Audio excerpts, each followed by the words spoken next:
년 전쟁에 대한 내용은 제가 내일 춘천에서 언급하도록 하고 건국 전쟁과 관련돼서 몇 가지만 같이 살펴보겠습니다. 여러 가지 영화에 좋은 내용들이 많이 나오는데 먼저 몇 가지만 보면 이승만과 김일성이를 명확하게 구별하고 있는데 6.25 전쟁 초기에 주한미 대사가 이승만 대통령에게 해외 도피를 권유하니까 곤충까지 꺼내들며 물리친 분이 이승만이다. 반면에 인천 상륙작전 이후 직후에 전황이 불리해지자 가족을 만주로 도피시킨 인간이 김일성이다. 명백하게 대비가 되는 것이죠. 다음이요. 그다음에 이승만이 분단의 원흉이란 말을 우리 학생들이 많이 하고 있고 또 자녀들도 그렇게 알고 있는데 여러분이 반드시 이 문제를 정리해 하셔야 되는데 영화 내용을 보니까 이승만 대통령의 정읍 발언, 그 당시는 대통령이 아니었지만 이승만 박사의 정읍 발언이 정확하게 소개가 안 돼 있었어요. 그래서 제가 몇몇 사람들하고 다음에 기회가 되면 이 다큐멘터리 영화이기 때문에 건국전쟁 수정판을 우리가 또 낼 수도 있단 말이죠. 1년 지나서. 그게 무슨 뜻인가면 여러분 정읍 발언을 정확하게 그 역사의 순서의 그 전으로 알고 계셔야 자녀들이나 누가 얘기를 했을 경우에 여러분들이 쉽게 방어를 할 수 있습니다. 매우 중요한 사건이에요. 여러분 연도까지 알아두시면 좋아요. 46년 6월달인데 앞에 보시면요. 46년 3월, 그러니까 45년에 해방이 됐죠. 이듬해 46년 3월에 북한은 농지개혁을 합니다. 20일 만에 농지개혁을 다 끝내버려요. 농지개혁을 북한 전역에 완성시켰다고 하는 것은 북한이 이미 사실상의 정부를 완성했다는 사실을 알 수 있어요. 이해가 되시죠? 근데 김일성이의 꼭두가시고 뭐간에 여하튼 북한은 20일 만에 농지개혁을 다 단행했기 때문에 그것은 북한 정권은 이미 하나의 사실상의 정부가 만들어져 있다는 사실을 우리가 명확하게 알 수 있는 것이에요. 이게 46년 3월입니다. 근데 그게 미소공동위원회가 열리게 되는데 여러분 미소공동위원회라는 말이 복잡할 수 있어도 쉽게 알 수 있습니다. 뭔가면 2차 대전이 끝난 다음에 유럽 전역은 미국, 영국, 프랑스, 소련 이 네 나라가 관장하도록 했지만 극동지역, 한국을 포함한 극동지역은 영국과 프랑스가 멀리 있으니까 미국과 소련이 만나서 이 문제를 해결하라고 위임이 된 상태입니다. 그게 바로 미소공동위원회가 되는 것이에요. 이 미소공동위원회가 46년 3월 달에 열립니다. 열리는데 이 회의가 결렬이 됩니다. 결렬. 소련과 미국이 생각이 틀려서 결렬이 돼요. 근데 결렬되는데 조건이 뭐냐? 무기한 휴회. 보통 결렬되면 다음에 언제 열릴 것이다 약속 정도는 하고 결렬이 되는데 무기한 휴회가 된 것이 바로 46년 5월입니다. 자, 그러면 46년 3월은 북한은 사실상의 정부가 만들어져 있고 한반도의 문제를 결정할 수 있는 권한을 가진 미소공동위원회가 46년 5월 달에 결렬되면서 기한 없이 휴회가 됐기 때문에 그렇다면 그 다음 달 6월 달에 이승만 박사가 정읍에서 한 발언은 뭐냐? 북한은 이미 사실상 정부가 만들어져 있고 또 이 미소공동위원회가 무기한 휴회가 된 상태라면 남한을 움직일 수 있는 위원회라든지 사실상의 정부를 만들어야 옳지 않겠느냐? 그게 정읍 발언입니다.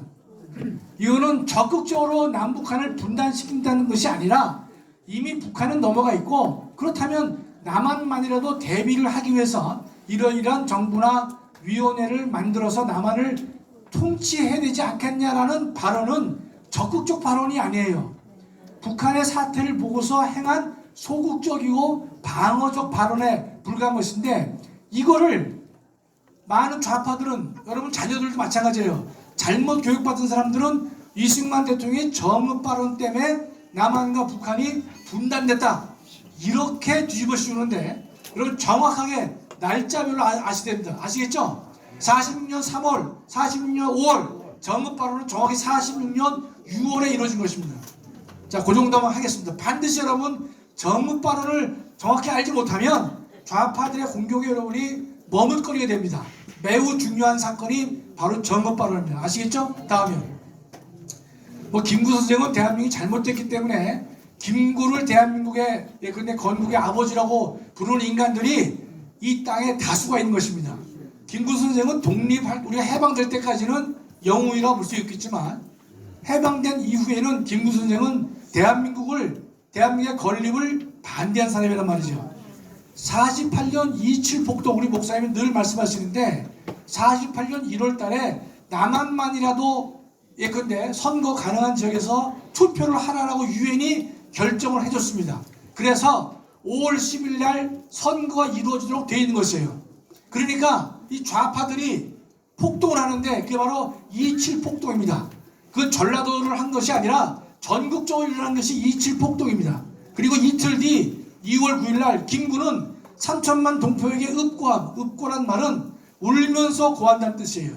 이와 같은 장문의 글을 발표하는 것입니다. 그리고 나서 바로 4월 3일 제주 폭동이 발생한 것이고 김구 일당들이 북한을 방문한 것은 4월 말경에 북한을 방문합니다. 아시겠죠? 다음이요. 김일성은 이미 47년부터 남북 협상을 제안해서 남쪽에 김구와 김규식을 끌어들이기 위해서 많은 공작을 했던 것입니다. 다음이요. 김구의 정치사상을 정리해보면 첫째, 대한민국의 정부 수립을 명시적으로 반대했습니다. 두 번째, 평화통일이라는 이름하에 북한의 공산당과 제휴를 한 인물입니다. 세 번째, 남북 정치 협상을 통해서 연방정부를 구성한 사람이고, 네 번째, 미군 철퇴를 주장한, 여기서는 철퇴라는 말이 나오는데 지금의 말로 비춰본다면 미군 철수가 되는 것이죠. 미군 철수를 그때부터 김구가 주장했던 것입니다. 지금의 대한민국의 건국 정신과 지금까지의 지배적인 사고와 생각과는 정면 모순되는 인간인데 저 사람의 동상이건 기억관이 대한민국 곳곳에 광범위하게 놓여있기 때문에 대한민국의 건국의 이 맥락이 뒤집어져 있다 이런 뜻입니다. 다음이요. 그래서 이 사람이 많은 책에 나오는 얘기입니다. 38선을 베고 쓰러질지언정 일신의 구체한 안위를 취하여 단독 정부를 세우는 데 협력하지 않겠다. 이 말만 보면은 아주 근사한 얘기예요. 그러나 이것이 아까 조금 전에 말씀드렸지만 2월 9일 날 3천만 동포에게 읍고함이라고 하는 그 문장 속에 한 문장이 되는 것입니다. 저게 학생들 교과서에 나오게 되는데 저것만 보면 정말 김구가 이 대한민국을 위해서 훌륭한 사람이다. 그런 말을 할 수 있도록 잘못 왜곡이 된 것입니다. 다음이요. 그러면 김구 선생과 이승만 박사를 우리가 한마디로 비유하면 이 문장도 여러분이 암기를 했으면 좋겠습니다. 이상과 현실 속에서 이 노상 싸움이 생깁니다. 자녀들도 얘기할 거란 말이에요. 그런데 정리하면 김구는 이상을 위해서 현실을 버린 것이 꿈만 가지고 당시에 대한민국의 현실을 무시했다 이거예요. 버렸다. 그러나 이승만 대통령은 현실을 위해서 이상을 유보한 것이다. 이 좋은 문장을 여러분이 암기해 두셨다가 자녀들이 되피면 얘기를 한마디 하십시오. 정확하게. 그럼 자녀들이 항의를 못할 것이다 이렇게 봅니다. 다음이요. 우리가 노상 보면 이승만 대통령을 친일파라고 하는데 자세한 내용은 말씀 안 드리겠지만 여러분 대한민국의 독도를 구한 분이 이승만 박사입니다. 평화선을 걷었어요. 평화선. 집에 와서 평화선을 한번 찾아보시면요. 그 평화선은 당시에 국제법적 사주에는 어긋나는 선이에요. 왜냐면 대한민국 이 연해에서 울릉도나 독도까지는요. 그 안에 지금도 공해가 존재합니다. 공해가. 근데 그 공해를 무시해버리고 뭔 소리냐. 평화선을 거가지고 대한민국의 영해다 말이지 라고 주장한 분이 이승만 박사입니다. 자세한 내용은 제가 설명 안 드리겠지만 그래서 일본 국민들이 가장 싫어하는 대한민국의 대통령이 1순위가 이승만 대통령입니다. 제일 좋아하는 사람이 김대중 대통령이 된 것입니다. 하여튼 평화선을 제가 언제 한번 또 말씀 올리겠지만 이승만 박사가 아니었으면 독도를 우리가 가져올 수 없었습니다. 당시에 미 국무장관인 러스크가 일본 편을 들어서 독도가 일본 영해라고 말한 사람이 당시에 미 국무장관의 견해가 있었습니다. 그거를 듣고 이승만 대통령이 노발대발해가지고 평화선을 거서 대한민국 독도를 지킨 것입니다. 다음이요.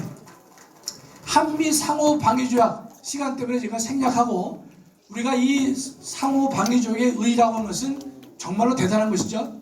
대한민국이 이 방위 조약이 체결한 70년 동안 대한민국에는 전쟁이 없었다는 뜻이죠.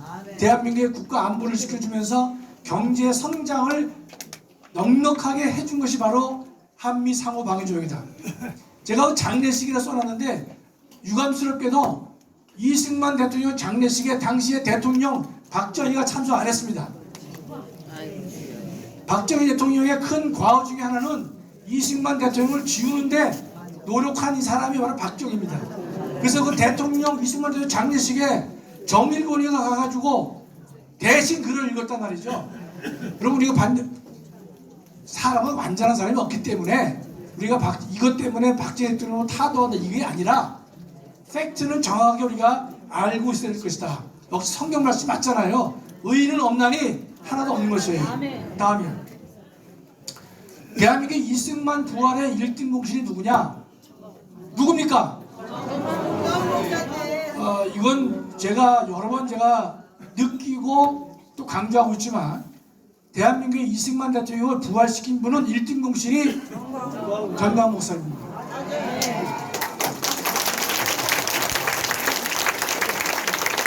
저한테 박수 친다는데 그게 아니군요. 우리가 이승만의 분노란 책은 제가 볼 때 잘 쓴 책입니다. 제가 그냥 말씀드리는 것이 아니라 제가 대학 교수를 오래 했기 때문에 책을 보면 이게 책인지 아닌지 제가 쉽게 알 수 있어요. 그러나 이승만의 분노는 정말로 내용도 좋고 편집도 잘 돼 있는 아주 좋은 책입니다. 따라서 식자층이건 어느 층이건 간에 이 책을 주고 너 한번 읽어봐라. 여러분이 예컨대 이승만을 적극적으로 반대하는 여러분의 친척이 있으면 그냥 따지지 마시고 이승만의 분노를 줘서 한번 사서 줘서 읽어보라고 하십시오. 대단히 참 잘 돼 있는 책입니다. 마지막인데요. 다음이요.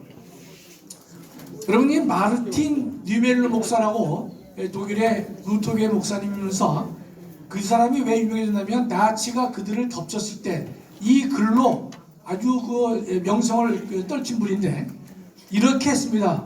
나치가 공산주의자를 덮쳤을 때 나는 침묵했다. 왜? 나는 공산주의가 당시 아니었기 때문에 침묵한 것이. 3인당원을 가뒀을 때도 침묵했다. 자기는 3인당원이 아니기 때문에 SPD가 아니기 때문에 침묵했다는 것이. 노조원을 덮쳤을 때도 나는 침묵했다. 왜? 나는 노조원이 아니기 때문에 그랬던 뜻이. 그러나 그들이 나치가 나에게 닥쳐왔을 때에는 나를 위해 말해줄 이들이 아무도 남아있지 않았다는 뜻이죠. 이 시대에 많은 우리 보수 우파의 지도자나 또는 그 소속원이나 또는 교회나 교계 목사님들이 반드시 명심해야 될 전 명구라고 전 생각을 하는 것입니다. 자, 마지막입니다. 제가 이거 패러디를 한번 해봤습니다. 제가 몇 개를 더 만들었는데 오늘은 이것만 소개할 텐데 문재인이 목사 정광훈을 감옥에 넣었을 때 나는 침묵했습니다. 내가 전광훈이 아니기 때문입니다. 문재인이 사랑제일교회를 폐쇄했을 때 나는 침묵했습니다. 나는 사랑제일교회 교인이 아니었기 때문입니다. 그러나 문재인이 나를 공격했을 때 나를 변호해줄 사람을 찾지 못했습니다. 여러분 예컨대 우리 문재인이 목사님을 감옥에 넣고 사랑제일교회를 폐쇄하고 그런 악독한 일을 벌였지만 대한민국의 많은 권력자나 교회 목회자나 등등은요 마치 내 일이 아닌 듯이 침묵했고 외면했던 것이에요. 그렇다면 그때는 모면할지 몰라도 결국은 그러한 교회를 위협하고 교회를 파괴하는 세력들이 대한민국의 국민의 인권을 파괴하는 세력들이 결국 나에게 공격을 했을 때에는 과연 나를 지켜줄 사람이 있겠는가? 다시 한번 우리가 생각을 해봐야 되겠습니다. 감사합니다.